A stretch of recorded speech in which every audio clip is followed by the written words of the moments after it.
Arrivé comme un roi, il est reparti sur la pointe des pieds. En 2021, on avait David Alaba qui débarquait au Santiago Bernabéu après un transfert libre après 13 saisons au Bayern de Munich. Il avait un CV qui était long comme le bras, plus de 400 matchs, 27 titres, dont 10 Bundesliga et 2 Ligue des Champions. Il héritait du mythique numéro 4 de Sergio Ramos, rien que ça.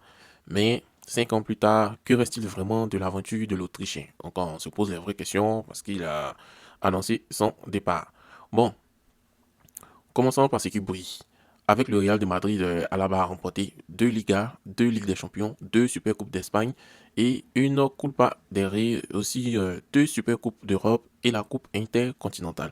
Donc ça fait au total 2, ça fait 6, 7, 9, 10. Il a remporté 10 trophées au Real de Madrid. Il est même devenu le seul joueur de l'histoire à remporter la Ligue des Champions 2 fois avec 2 clubs différents. Donc c'est ça. Sa première saison, il fut couronné de succès avec la conquête de la Liga, la Super Coupe, aussi la Ligue des Champions. Donc sur ce plan, c'est très bien, c'est très bien. Mais il y a eu un problème avec David Alaba. C'est là que le bas blesse, littéralement. Il y a eu un match contre Villarreal le 17 décembre 2023. Il a subi une grosse blessure, une rupture du ligament croisé antérieur du genou gauche. Ça nécessite une opération et une convalescence prolongée de 13 mois. Il est revenu le 19 janvier 2025 lors de la victoire 4-1 contre Las Palmas. Mais à peine revenu, il a été écarté pour une lésion aux adducteurs de la jambe gauche. Après une blessure au ligament croisé qu'il a éloigné presque plus d'un an, en avril 2025, il a été victime d'une déchirure au menisque interne. Il a manqué la fin de saison.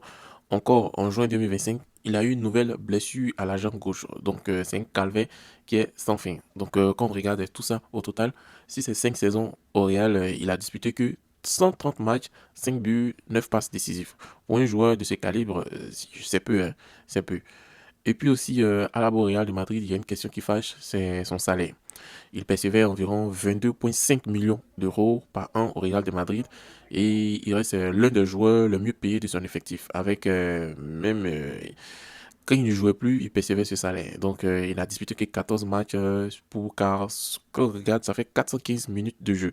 Donc faites le calcul. Franchement, c'est ça. Donc la direction du Real de Madrid a vu ça et le départ était inévitable.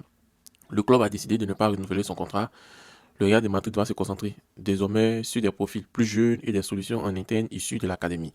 On a Hussein, on a Asensio et consorts qui vont prendre la place. Voilà. Côté Alaba, son agent, il s'appelle Pini Zahavi, qui a multiplié, comment on appelle, les discussions avec plusieurs clubs. On a des options avec MLS en Arabie Saoudite. On va voir ce que ça va donner. Pour moi, je dirais que son parcours au Real de Madrid, ça mérite le respect pour ce qu'il a apporté quand il était sur le terrain. Leadership, élégance, intelligence de jeu. Et il y a eu une fameuse célébration à la chaise qui est restée gravée dans toutes les mémoires.